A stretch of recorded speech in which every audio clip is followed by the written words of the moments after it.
Hello investors and traders, 14/8/2024 புதன்கிழமைக்கான முன்பங்குச்சந்தை பகுப்பாய்வு, அதாவது டியூஸ்டேக்கான ப்ரீ மார்க்கெட் ரிப்போர்ட், ஸோ வெனஸ்டேக்கான ப்ரீ மார்க்கெட் அனாலிசிஸ். எஸ்டர்டே பார்த்தீங்கன்னா ஹெச்டிஎஃப்சி பேங்க் வந்து ஒரு 3% வந்து நம்மளுக்கு டவுன் ட்ரெண்டில் க்ளோஸ் ஆச்சு. ஹெச்டிஎஃப்சி லைஃபும் பார்த்தீங்கன்னா நம்மளுக்கு ஒரு 2% வந்து டவுன் ட்ரெண்டில் க்ளோஸ் ஆச்சு. ஸோ எஸ்டர்டே நிஃப்டி 50 இண்டெக்ஸை பேஸ் பண்ணுற அளவுக்கும் சரி, பேங்க் நிஃப்டி இண்டெக்ஸை பேஸ் பண்ணுற அளவுக்கும் சரி, yesterday bank Nifty index so நல்ல ஒரு டவுன் ட்ரெண்டில் கிட்டத்தட்ட ஒரு 700 பாயிண்ட்ஸ் வந்து நம்மளுக்கு டவுன் ட்ரெண்ட் வந்து கம்ப்ளீட் ஆச்சு. பர்சன்டேஜ் வைஸாக 1.48% வந்து நம்மளுக்கு நெகட்டிவாக வந்து க்ளோஸ் ஆச்சு. ஸோ இது வந்து ஹெச்டிஎஃப்சி பேங்க்கில் எதுக்கு இவ்வளோ ஒரு செல்லிங் ப்ரெஷர் அப்படின்னு நம்ம எஸ்டர்டே வந்து அனலைஸ் பண்ணியிருந்தோம். பட் அந்த நியூஸ் வந்து நம்ம ஷேர் பண்ணாமல் விட்டோம், சரிங்களா. பட் நம்ம நைட் உட்காந்து ஸ்டடி பண்ணுறப்ப நம்மளுக்கு சம் கன்ஃபர்மேஷன்லாம் வந்து கிடச்சிருக்கு. எம்எஸ்சிஏ அப்படிம்பாங்க, Morgan Stanley capital international. So இவங்க வந்து என்ன சொல்லியிருக்காங்க அப்படின்னா, அதாவது ஃபாரின் இன்க்ளூஷன் ஃபேக்டர் அப்படிம்பாங்க. ஸோ தமிழில் சொல்கிறப்ப என்ன சொல்லுவாங்கன்னா, வெளிநாட்டு சேர்க்கை காரணி அப்படிம்பாங்க. ஒரு கம்பெனி இருக்குன்னா, ஸோ அந்த கம்பெனிக்கு வெளிநாட்டு சேர்க்கை காரணிங்கிறத ஒரு பர்சன்டேஜாக வந்து ஃபிக்ஸ் பண்ணுவாங்க, சரிங்களா. ஸோ இது வந்து அந்த கம்பெனியில் வந்து வெளிநாட்டில் இருந்து வரக்கூடிய முதலீட்டாளர்களை பேஸ் பண்ணியோ இல்லைனா கம்பெனியோட விருப்பத்தை பேஸ் பண்ணியோ இதை வந்து ஃபிக்ஸ் பண்ணுவாங்க.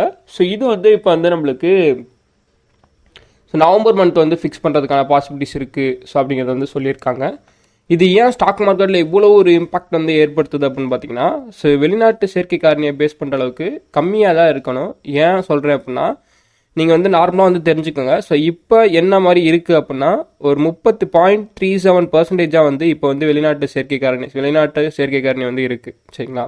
ஆனால் இதை வந்து 0.56% வந்து இன்க்ரீஸ் பண்ணுறதா வந்து சொல்லியிருக்காங்க. நம்மளுக்கு நவம்பர் மந்த் வந்து இன்க்ரீஸ் பண்ணுறதா சொல்லியிருக்காங்க.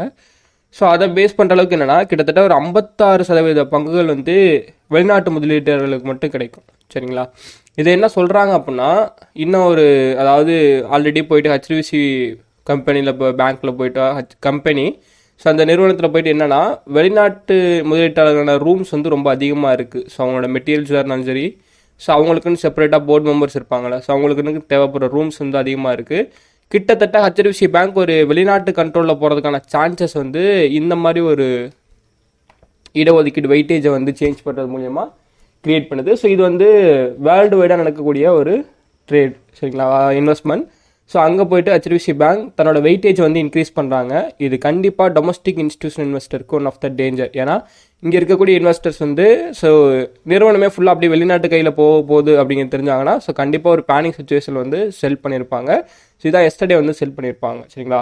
இந்த 56 அதாவது ஒரு 0.56% நின்றாமல் இப்போ வந்து ஒரு 20% வந்து வெளிநாட்டு நிறுவனத்தோட பாண்டோட ரூம்ஸ் எல்லாமே இங்கே வந்து இருக்குது இந்தியாவில், சரிங்களா. ஸோ அதாவது ஹெச்டிஎஃப்சி பேங்க்கில் இது ஒரு 25% அதிகரிக்குது அப்படின்னா, ஒரு Morgan Stanley capital index international என்ன சொல்கிறாங்க அப்படின்னா, 25% அதிகரிச்சுன்னா இந்த 0.56% அந்த வெளிநாட்டு காரணிகள் முதலீடுங்கிறது 1% வந்து நவம்பர் மந்த்து இன்க்ரீஸ் ஆகும். ஸோ அப்படிங்கிறது வந்து சொல்லியிருக்காங்க. கிட்டத்தட்ட 100 மடங்கு அப்படியே போயிட்டு வெளிநாட்டு முதலீட்டாளர்களுக்கு போயிட்டு இந்த பங்குகளோட வெயிட்டேஜ் வந்து இன்க்ரீஸ் பண்ணுறதுனால ஸோ எல்லா பங்குமே வெளிநாட்டு முதலீட்டாளர்களுக்கு போகிறதுக்கான பாசிபிலிட்டிஸ் இருக்குது. ஸோ அப்படிங்கிறத ஸோ இந்த மார்கன் ஸ்டான்லி வந்து ஒரு நியூஸை வந்து பப்ளிஷ் பண்ணியிருந்தாரு நம்மளுக்கு மண்டே. இதை பேஸ் பண்ணி தான் எஸ்டர்டே வந்து நம்மளுக்கு பேங்க் நிஃப்டி இண்டெக்ஸ் வந்து டவுன் ட்ரெண்டில் வந்து க்ளோஸ் ஆச்சு. ஸோ அதை பேஸ் பண்ணி சரி ஹெச்டிஎஃப்சி பேங்க் நம்மளுக்கு நெகட்டிவாக போச்சு, பேங்க் நிஃப்டி இண்டெக்ஸ் நம்மளுக்கு ஒரு பேனிக்கில் போய்ட்டு நிறையா மற்ற அதர் பேங்க்ஸ்லாம் செல் பண்ணவும் ஸோ நம்மளுக்கு டவுன் ட்ரெண்டில் போய்ட்டு க்ளோஸ் ஆச்சு, சரிங்களா. ஸோ இதான் வந்து நம்மளுக்கு ஹெச்டிஎஃப்சி பேங்க்கை பேஸ் பண்ணுற அளவுக்கு ஃபண்டமெண்டலி நம்மளுக்கு கிடச்சிடக்கூடிய one of the one analyse, சரிங்களா.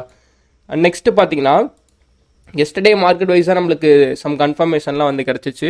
ஸோ அதை பேஸ் பண்ணுற அளவுக்கு என்ன கன்ஃபர்மேஷன் கிடச்சிருக்கு அப்படின்னு பார்த்தீங்கன்னா, எனக்கு புட்கால் ரேஷியோ அப்படிமோ ஸோ இதோட விகிதப்படி எனக்கு மார்க்கெட் டவுன் ட்ரெண்ட் போகிறதுக்கான சான்சஸ் வந்து நெருங்குதோ அப்படிங்கிறது வந்து தோணுது. ஏன்னா பிலோ 0.7% வந்து நம்மளுக்கு கீழே வந்துருச்சுன்னா ஸோ மார்க்கெட் வந்து டவுன் ட்ரெண்டில் போகிறதுக்கான ஒரு எக்ஸ்பெக்டேஷன் எனக்கு இப்போ ஆல்ரெடி எஸ்டர்டே என்ன கம்ப்ளீட் ஆயிருக்குன்னா 0.78% வந்து நம்மளுக்கு புட்கால் ரேஷியோ வந்து கம்ப்ளீட் ஆயிருக்கு.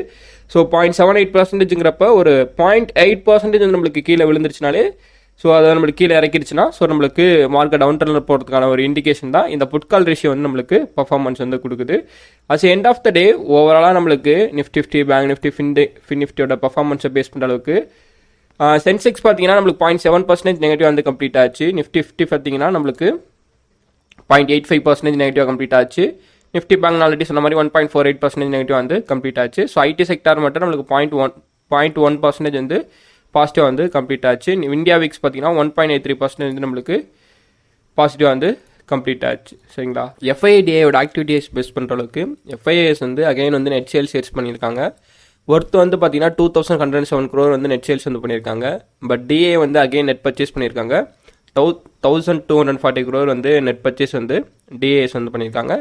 ஸோ இன்ஸ்டியூஷனோட ஆக்டிவிட்டிஸ் பேஸ் பண்ணுறதுக்கு எஸ்டர்டே டொமஸ்டிக் இன்ஸ்டியூஷனல் இன்வெஸ்டர்ஸ் வந்து ஸ்மால் பர்ச்சேஸ் மட்டும் தான் பண்ணியிருக்காங்க, லாங் பர்ச்சேஸ் கிடையாது. ஒருவேளை எனக்கு தெரிஞ்சு ஹெச்டிஎஃப்சி பேங்கில் சம் செல்லிங் ப்ரெஷர் வந்து கொடுத்துருக்கிறதுக்கான பாசிபிலிட்டிஸ் வந்து அதிகமாக இருக்குது. சரிங்களா, ஓகே. ஸோ இன்றைக்கான நம்மளோட அனலைஸை பேஸ் பண்ணுற அளவுக்கு எந்த மாதிரி கன்ஃபர்மேஷன்லாம் கிடச்சிருக்கு ஸோ அப்படிங்கிறத செக் பண்ணிக்குவோம். ஒரு எனக்கு ஒரு 3 கம்பெனிஸோட ஏர்னிங் ரிசல்ட்ஸ் வந்து எஸ்டர்டே வந்து பப்ளிஷ் ஆச்சு. இது வந்து நிஃப்டி அஃபெக்ட் பண்ணக்கூடிய ஏர்னிங் ரிசல்ட்ஸ். சரிங்களா, ஸோ அதில் ஃபஸ்ட் நம்மளுக்கு பார்த்தீங்கன்னா Hero MotoCorp. So quarter 1 results வந்து நம்மளுக்கு பப்ளிஷ் ஆயிருக்கு. நெட் ப்ராஃபிட் வந்து ஒரு 36% வந்து ரைஸ் ஆயிருக்கு. 1123 crore வந்து நம்மளுக்கு கிடச்சிருக்கு. பட் டலால் ஸ்ட்ரீட்டோட எஸ்டிமேட்டை வந்து நம்மளுக்கு பீட் பண்ணிடுச்சு.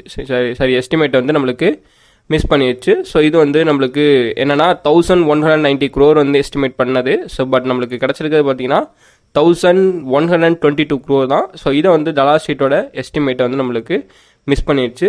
ஸோ ஆனால் இப்போ நம்மளுக்கு ஏர்னிங் ரிசல்ட்ஸை பேஸ் பண்ணுற அளவுக்கு பாசிட்டிவ் தான். சரிங்களா, and another one okay. So Apollo ஹாஸ்பிட்டலோட குவார்டர் 1 ரிசல்ட்ஸை பேஸ் பண்ணுற அளவுக்கு நெட் ப்ராஃபிட் வந்து ஜம்ப் ஆயிருக்கு. ஒரு 83% வந்து நெட் ப்ராஃபிட் வந்து ஜம்ப் ஆயிருக்கு. ₹305 crore வந்து நம்மளுக்கு கிடச்சிருக்கு. ஸோ எஸ்டிமேட்டை வந்து நம்மளுக்கு பீட் பண்ணியிருக்கு. ஸோ இது one of the Apollo hospital பொறுத்தளவுக்கு நிஃப்டி 50 இண்டெக்ஸில் one of the positive.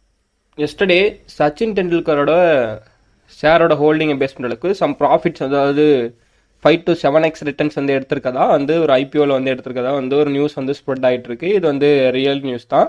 So Ratan டாட்டாவோட கம்பெனியில் வந்து ஏர்னிங்ஸ் வந்து எடுத்திருக்காங்க அப்படிங்கிறது ரியல் நியூஸாக வந்து ஸ்ப்ரெட் ஆகிட்டு இருக்கு. ஸோ ஃபர்ஸ்ட் கிரைங்கிற கம்பெனியில் வந்து ஐபிஓ வந்து பப்ளிஷ் பண்ணியிருந்தாங்க. ஸோ இவங்க ஐபிஓ அதாவது சச்சின் டெண்டுல்கர் போயிட்டு ஐபிஓ வந்து பர்ச்சேஸ் பண்ண ப்ரைஸ் பார்த்தீங்கன்னா ரொம்ப கம்மி. பட் இவங்க எடுத்துருக்கக்கூடிய ஏர்னிங் பார்த்தீங்கன்னா ரொம்ப அதிகமாக வந்து எடுத்திருக்காங்க.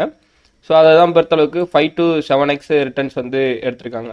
சரிங்களா, 5 times 2 ரிட்டர்ன்ஸ் ஹிஸ் இன்வெஸ்ட்மெண்ட்டில் வந்து 5 timesல ரிட்டர்ன்ஸ் வந்து ஸோ சச்சின் டெண்டுல்கர் போயிட்டு எஸ்டர்டே ரிட்டர்ன்ஸ் வந்து எடுத்திருக்காரு. ஸோ இதை வந்து ஒரு நியூஸாக வந்து ஸ்ப்ரெட் பண்ணி எல்லா ஃபைனான்ஷியல் கம்பெனிஸ் நியூஸ்லேயும் வந்து ஸோ இது வந்து நம்மளுக்கு ஸ்ப்ரெட் ஆகிட்டு இருக்கு.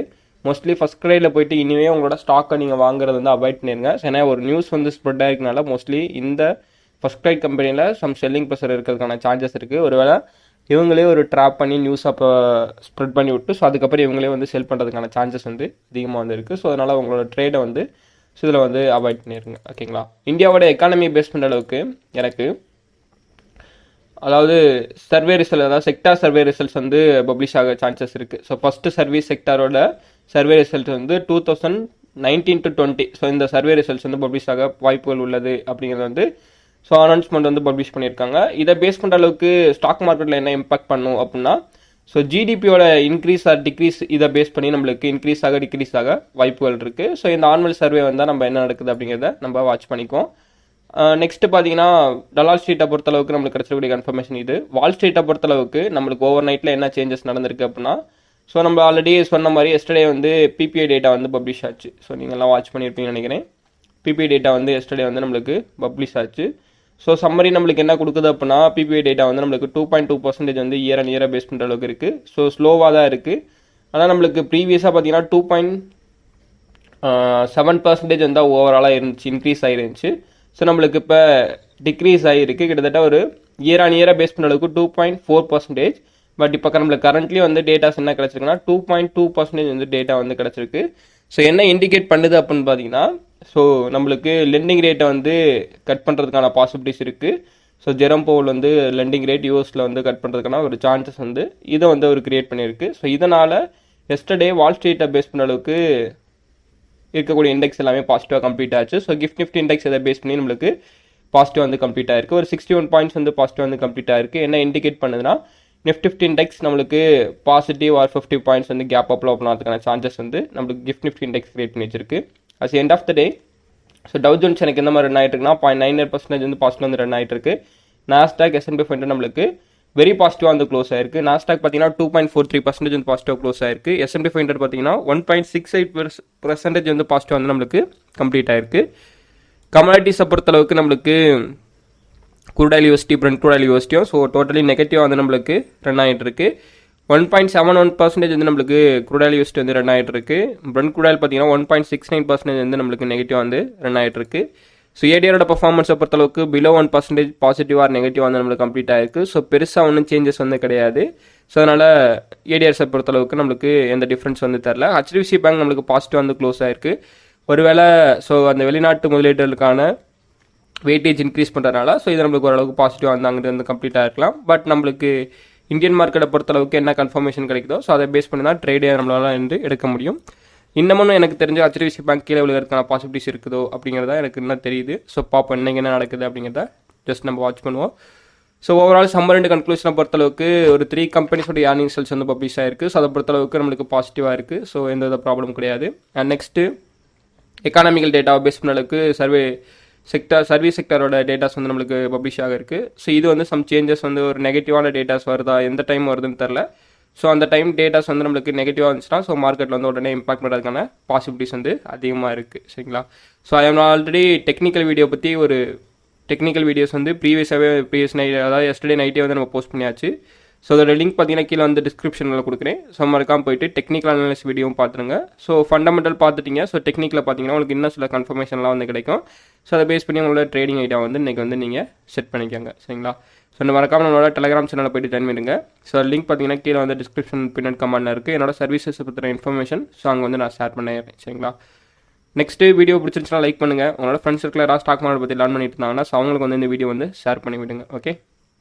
So and I not a SEBI registered advisor. This video fully education purpose only. மறக்காமல் நம்மளோட சேனலை வந்து சப்ஸ்கிரைப் பண்ணிக்கோங்க. ஸோ அப்போ தான் நம்ம போடக்கூடிய வீடியோவை நீங்கள் உடனே பார்த்து ஸ்டாக் மார்க்கெட்டில் இருக்கக்கூடிய நியூஸஸ்லாம் உடனே லேர்ன் பண்ணிக்க முடியும். ஓகேங்களா? தேங்க்ஸ் ஃபார் வாட்சிங். தேங்க்யூ.